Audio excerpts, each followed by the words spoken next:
नमस्कार, मैं रवीश कुमार। चर्चा में नहीं है तो आप चुनाव में नहीं हैं। सोशल मीडिया पर वायरल ना हुए तो लोग समझेंगे कि आपको वायरल हो गया था, इसलिए कहीं दिखे नहीं। इसलिए आप देखेंगे कि चुनाव से पहले चर्चा में बने रहने का संग्राम छिड़ जाता है।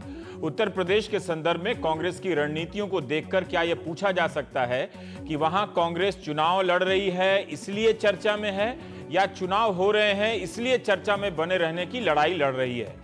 हमारी राजनीति में एक और चलन प्रचलन में कुछ ज्यादा हो गया है। इसे देखते हुए मैंने युवा राजनेताओं के लिए एक चेकलिस्ट बनाई है। वो किसी भी दल के हों, लेकिन बुजुर्ग नेता भी हों तो भी ये चेकलिस्ट अपने पास रख सकते हैं। टिकट पाने या चुनाव का चेहरा घोषित होने या होते ही आपको ये मेरी चेकलिस्ट बहुत काम आएगी। ये है: पैदा कहाँ हुए, कहाँ बचपन बीता, कहाँ बीती जवानी, कहाँ कहाँ है आपकी यारी, कहाँ हुआ मुंडन, कहाँ हुई शादी, कहाँ हुई पढ़ाई, कहाँ की पहली नौकरी, कहाँ के हैं दामाद, कहाँ के हैं साढ़ू, कहाँ के हैं समधी और कहाँ के हैं फूफा, कहाँ के हैं भगिना, कहाँ के हैं भतीजा, कहाँ के पोता और कहाँ के हैं नाती, कहाँ की है बेटी, कहाँ की भतीजी, कहाँ की बहू और कहाँ की है देवरानी, नैहर, ददीहर, ममहर। हर प्रकार के लोकेशन और रिलेशन को याद रखिए। ये इसलिए भी कहा क्योंकि दिल्ली में शीला दीक्षित 15 साल मुख्यमंत्री रहीं। इस दौरान उन्होंने जितनी बार ये नहीं कहा होगा कि वे यूपी की बहू हैं, उससे कहीं ज्यादा बार वे पिछले कुछ दिनों में कह चुकी हैं। उनकी पार्टी के लोग भी कह चुके हैं और मीडिया अचानक फ्लैश करने लगता है कि उन्नाव की बहू हैं। शीला दीक्षित को कांग्रेस पार्टी ने मुख्यमंत्री का उम्मीदवार घोषित किया है यूपी में। वो पंजाब जब जाती हैं तो खत्री हो जाती हैं, यूपी आती हैं तो ब्राह्मण हो जाती हैं, दिल्ली में रहती हैं न्यूट्रल हो जाती हैं। पर शीला दीक्षित की एक बात तो है कि जहां की वो ना बेटी है ना बहू है, वहां 15 साल मुख्यमंत्री रही। ये समस्या शीला दीक्षित की नहीं है, हमारी राजनीति की है।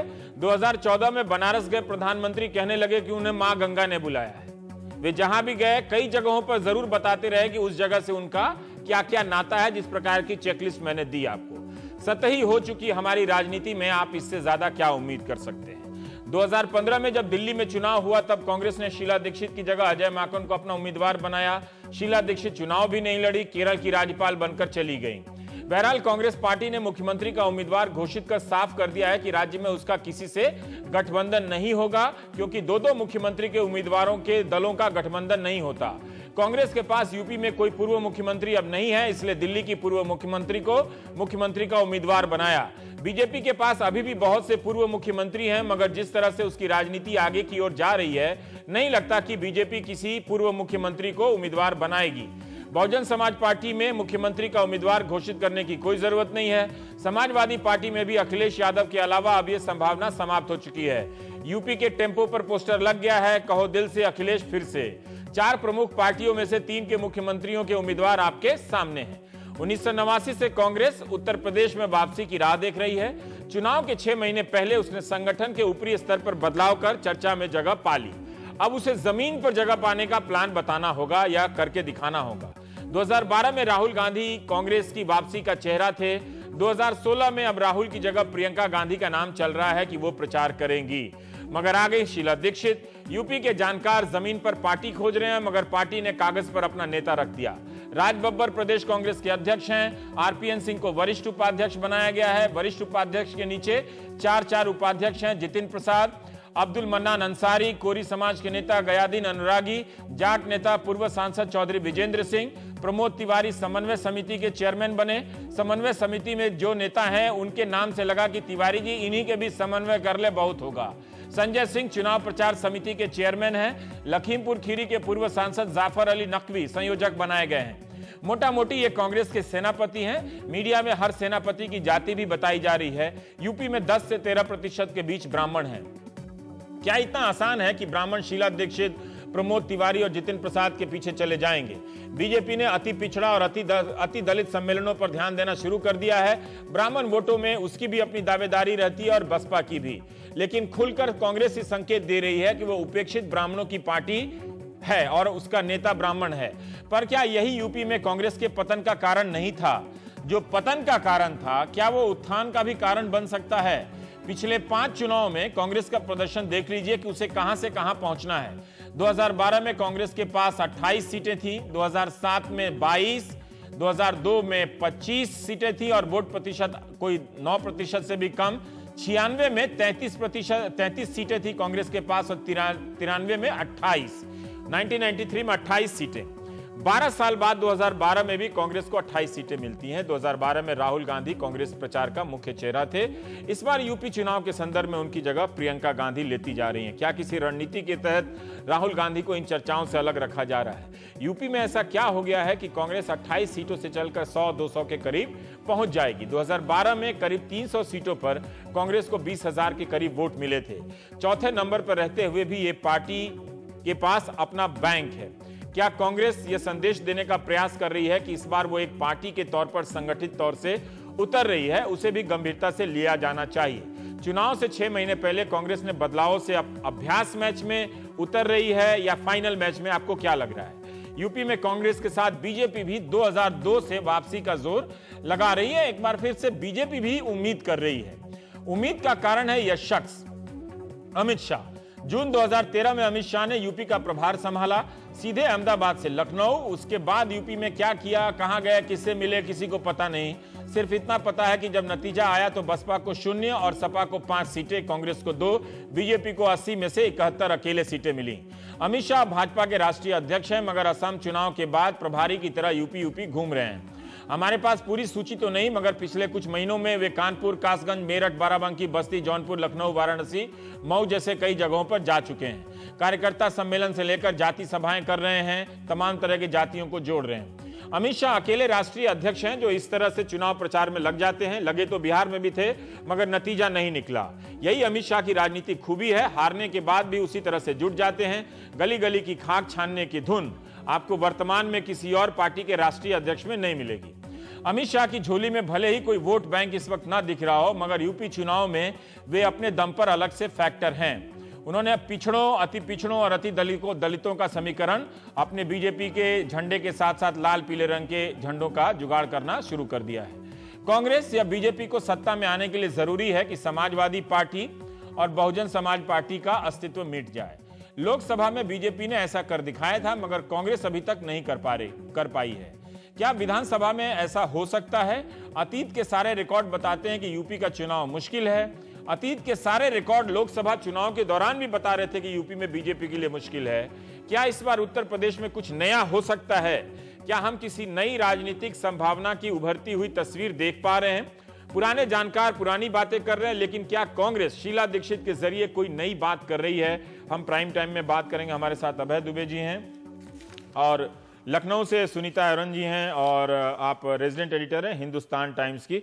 अभय जी, यूपी के चुनाव में खासकर कांशीराम के उभार के बाद से यूपी ही नहीं बिहार में भी, इन 2 प्रदेशों में जो भयंकर तरीके से सिर्फ जातिवादी प्रदेश रहे राजनीतिक तौर से, उन जाति लोग कई बार नकारात्मक रूप से देखते हैं, पर उन्हीं जातिवादी राजनीति की वजह से बहुत जातियों को सत्ता में आवाज़ मिली, अपना चेहरा मिला। तो मैं उस लिहाज से पूछ रहा हूँ कि उस उत्तर प्रदेश और बिहार में जहां कोई पार्टी ब्राह्मण उम्मीदवार घोषित करने से डरती है, कोई नहीं करती है, सबकी पॉलिटिकल ट्रेजेक्टरी देखिए तो कोई अति पिछड़ा सम्मेलन में घुसा हुआ है, कोई अति दलित सम्मेलन में घुसा हुआ है, कांग्रेस ने ये दांव क्यों खेला? देखिए, कांग्रेस के सामने तो स्पष्ट है कि उसे करना क्या है। कम से कम शीला दीक्षित को मुख्यमंत्री पद का उम्मीदवार बनाने से एक बात साफ हो गई है कि कांग्रेस पहली बार 1990 के बाद में पहली बार एक सुचिंतित रणनीति के तहत आगे बढ़ रही है। उस रणनीति के क्या परिणाम निकलेंगे किसी को नहीं पता है, लेकिन पहली बार कांग्रेस सोची समझी रणनीति पर चल रही है और उसे पता है कि उसे किन वोटों को संबोधित करना है और कहां से अपनी झोली में वोट लाने हैं। जैसे कि वो दलित वोटों को संबोधित करने के ज्यादा मूड में नहीं है। कांग्रेस को पता है कि 60 के दशक से ही पिछड़े वोट लगातार सारे देश में उसके पास से जा रहे हैं। उत्तर प्रदेश में तो बहुत दिन पहले ही चले गए थे, तभी चले गए थे, इसलिए पिछड़े वोटों में ज्यादा उसकी दिलचस्पी नहीं है। उसकी दिलचस्पी ऊंची जाति के वोटों में है। इसीलिए उसने एक ब्राह्मण, जिसके साथ ब्राह्मण सरनेम लगा हुआ है, ब्राह्मण उपनाम लगा हुआ है, एक ऐसे वरिष्ठ नेता को अपना अध्यक्ष, अपना चेहरा बनाया है। इसे आप साहसिक फैसला मानते हैं? साहसिक फैसला मैं कहूंगा ये सोचा समझा फैसला है। ये एक दांव है जो सोच समझ के लगाया गया है, क्योंकि कांग्रेस जानती है कि ब्राह्मण मतदाता मंडल ही उत्तर प्रदेश में ऐसा है जो दूसरी जातियों के मुकाबले कुछ ज्यादा सोचकर दूरंदेशी के साथ में वोट देता है। और ये कि ऐसा वोट है जो कि भारतीय जनता पार्टी चाहे चुनाव जीती हो चाहे हारी हो। ये बायस है सर, बायस नहीं कह रहा हूं, हर जाति मैं आपको नहीं, मैं आपको बता रहा हूं दूसरी जातियां, मुसलमान वोट या तो टैक्टिकली वोट करते हैं या ब्राह्मण जो मतदाता है वो टैक्टिकली वोट करते हैं। आप देखिए 2007 में जब मायावती भी ब्राह्मणों के बीच में, मैं वही कह रहा हूं 2007 में मायावती की सरकार बनी थी तो हम सब लोग जानते हैं कि मायावती को 17% ब्राह्मण वोट मिले थे, इसलिए उनकी सरकार बन पाई थी।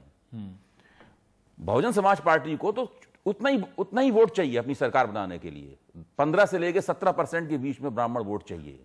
भारतीय जनता पार्टी का जेबी वोट है ब्राह्मण वोट, ठाकुर वोट, बनिया वोट, ये भारतीय जनता पार्टी का जेबी वोट है। पिछले 20 साल से भारतीय जनता पार्टी को ऊंची जातियों का वोट लगातार मुतवातिर मिल रहा है। जब भाजपा चुनाव हारती है तब भी बड़े पैमाने पर मिलता है, चुनाव जीतती है तब तो मिलता ही है बड़े पैमाने पर। लेकिन केवल ब्राह्मण वोट ऐसा है, कोशिश करने पर उसके अंदर विभाजन हो सकता है, ये बहुजन समाज पार्टी दिखा चुकी है करके। दूसरी जातियों के वोट विभाजित नहीं होते हैं इस तरीके से। तो पहली बार, मुझे तो याद नहीं पड़ता है कि अंतिम बार कब किसी पार्टी ने, किसी प्रतिष्ठित पार्टी ने मुख्यमंत्री पद के ऊपर एक ऐसे व्यक्ति को उम्मीदवार घोषित किया हो जिसके साथ में ब्राह्मण उपनाम लगा हो।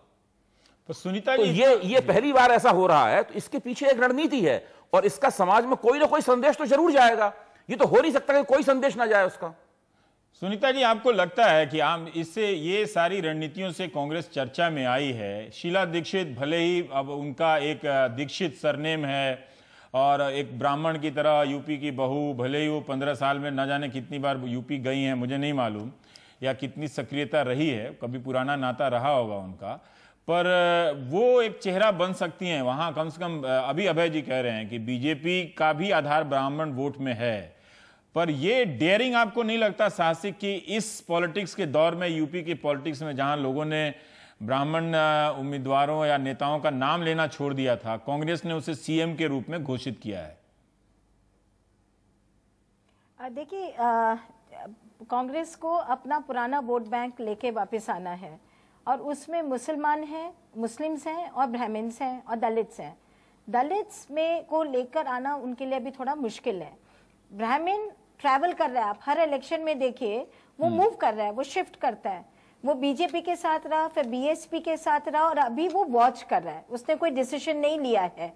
और क्योंकि यूपी की राजनीति में जाति एक बहुत इंपॉर्टेंट चीज है और हर जाति अपने ही अपना रिप्रेजेंटेटिव है सीएम चाहता है, तो मुझे लगता है कि ये ब्राह्मण लाना और गुलाम नबी आजाद साहब को साथ में लाना ये एक अच्छी स्ट्रैटेजी हो सकती है कांग्रेस के लिए।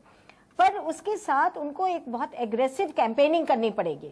अभी तक कांग्रेस ने कभी कैंपेनिंग अच्छी नहीं करी, उनके पास कैंडिडेट्स अच्छे नहीं है। अब वो कैंडिडेट्स कहां से लेकर आएंगे ये देखने की बात है। तो एक सीएम फेस लाके उन्होंने बीजेपी के लिए तो एक परेशानी खड़ी कर दी। अब जब 3 सीएम फेसेस हैं तो अब बीजेपी जो नहीं चाहती थी और अभी तक कह रही थी कि हमारा सीएम फेस हमारा वो उनका पार्टी सिंबल है, कमल है, का फूल है, अब उनको सोचना पड़ेगा। क्योंकि बिहार में भी अगर आप याद करें तो बार बार ये बात आई थी कि गुजरात से कोई आके यहाँ पे स्टेट चलाएगा। तो यू हैव एक मायावती जी का चेहरा है, एक अखिलेश जी का चेहरा है और एक शीला दीक्षित जी का चेहरा है। तीनों की अपनी अपनी क्वालिटीज है, अपनी अपनी वीकनेसेस है। उसमें बीजेपी के लिए एक बहुत बड़ी समस्या खड़ी हो जाती है। क्या कांग्रेस ने बीजेपी का उनका एक एक्सपीरियंस है? जी सुनीता जी, क्या कांग्रेस ने बीजेपी का काम आसान कर दिया कि जिस तरह से अमित शाह अति पिछड़ों या महादलित, जिसे बिहार की राजनीतिक जुबान में कहते हैं, उनके सम्मेलनों में व्यस्त हैं, कि वो किसी नॉन यादव, नॉन जाटव, गैर यादव, गैर जाटव जाति समूह से किसी को मुख्यमंत्री घोषित करें? क्या बीजेपी ये करने का जोखिम ले सकती है? देखिए, उनके साथ प्रॉब्लम, ये कोई भी नेशनल पार्टी होती है तो एक प्रॉब्लम होती है कि किसको अपना चेहरा बना दे। वहां पे एक कहते हैं ना इक्वल्स हैं, वहां पे सारे इक्वल्स हैं, उसमें कोई भी अलग से खड़ा दिखाई नहीं दे रहा है। एंड ब्राह्मण लीडरशिप तो नहीं दिखाई दे रही इस समय कहीं पे भी। बट ये तो है कि जब उन्होंने एक मौर्य को बनाया था, एक बैकवर्ड को लेकर आए थे एज स्टेट प्रेसिडेंट, ये बड़ा क्लियर था कि वो एक अपर कास्ट को लेकर आएंगे। अब उसमें एक ठाकुर हो सकते हैं, राजपूत आ सकते हैं या एक ब्राह्मण आ सकते हैं। ब्राह्मण ज्यादा संख्या में है, राजनाथ सिंह जी आना नहीं चाहते हैं, तो बीजेपी के लिए एक मुश्किल तो खड़ा करी है उन्होंने। और कांग्रेस का ये मतलब नहीं है कि कांग्रेस अब आज आ गई है तो कल सरकार में बैठ जाएगी, नहीं। ये तो एक सेमीफाइनल की लड़ाई की तैयारी है एक्चुअली में। जैसे जैसे कहते हैं ना, when you are push to the wall you have no option but to fight. तो अब वो जिस तरह से कांग्रेस मुक्त भारत बनाने की बात हो रही है, तो एक कोशिश है कि 19 की लड़ाई की तैयारी यूपी से करी जाए।